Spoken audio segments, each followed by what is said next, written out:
Hello everybody. So today I'm going to show you guys what I just recently built. My buddy Alonzo helped me build this DPMS style 308 AR-10. I think it came out pretty darn badass. Super excited about it. So I'm going to start with the color. The color is in Magpul Flat Dark Earth by Cerakote. I'm very particular on how I want my rifles to come out, so I like to scheme everything out the way I want it to, otherwise I won't be happy. So we'll start from the back. This is a Luth AR MBA1 stock, I believe. So I Cerakoted this myself. There you go. I removed the little cheek well and the butt pad in the back, and I just sprayed it myself with the air dry Cerakote. My buddy told me that I was supposed to dry like in some kind of dry freaking environment with like air circulating, but I just did it in the backyard. I mean, it came out pretty good. It seems to be matching the rifle pretty good. But I wanted to keep those two parts black so it could accent the rifle with all the other black accents. So I like the way that came out. The only thing that kind of bugs me a little bit is when I charge it, this little piece right here sometimes gets in the way, so I have to kind of get the charging handle and pull it up a little bit to clear it. If this was to be up, I wouldn't be able to charge it. That's the only thing that kind of, it's a little weak about it. But other than that, I could live with that. That's no biggie. So now is so of course A2 buffer. So I have the K2 MOE Plus grip on it. Standard CMMG 308 lower parts kit. I was kind of pissed about that. They shorted me a few springs and detents, so I didn't make a big deal. My buddy seemed to have some laying around, but it's just kind of frustrating when you're doing your build and you're like, fuck, how's the rest of the parts? So anyways, we got to figure it out. The lower is a 5D tactical lower. It's 80% lower. My buddy milled it out for me, and we Cerakoted it in place around here. It was kind of locally. I thought it came out really good. Upper is an Aero precision upper. Charging handle. It's one of the the Radiant Arms charging handle in flat dark earth. I have the Fail Zero freaking bow carrier group. It's really nice, really beautiful. Magpul MBUS backup sights. Pretty standard. That's probably the cheapest I will go on backup sights. I really didn't want to spend freaking 150 bucks on backup sights, since the next thing that I'm gonna purchase is the optic. I'll probably be only running optics. These look good and they're pretty sure they're gonna do the trick, so I'm okay with that.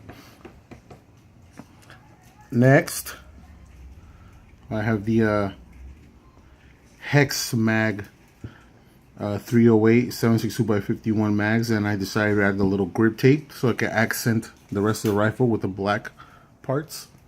I thought that came out pretty well, so I'm happy. I'm happy how that turned out. Next is the handguard. Handguard is a Odin workz 15.5-inch key mod handguard.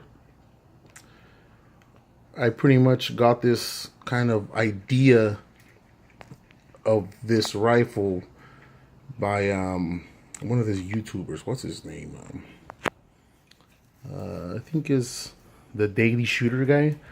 Yeah, he kind of guided me in this direction and building this rifle. It's not exactly like his, so I can't say that I completely copied him, but I did get some of the parts that he had on his build. So cool on that. Rifle length gas system. Has an Odin workz low profile gas block. It has a Criterion barrel, 18 inches, 416R, 1 in 10 twists. The heart of the rifle. I haven't really ran any match ammunition through it, but I'm pretty sure with a nice optic and a steady little rest, I'm pretty sure this thing will hit sub MOA at 100 yards. Up in the front, I have a LANTAC Dragon 7.62x51. This thing is a beast. I gotta tell you, the concussion is serious. This thing, I took it to the range maybe like 2 weeks ago, just to, you know, zero in the freaking the sights, the backup sights, and my dumbass forgot that little tool that you adjust the front post. So I pretty much fucked that off, but I was just fucking around with the rifle, just shooting it. It was like 10 inches high, so I was just kind of guessing where it hit, but I just wanted to shoot it just to see if it would cycle. So this break right here though is crazy, especially in the 308 caliber. And I have the VG6 on my rifle, on my Smith & Wesson MP Sport 2, and it gives a little bit of concussion, but especially when you're next to it, I have my buddy shoot it. This thing, you could freaking feel the concussion behind the freaking rifle. I can just imagine being next to it.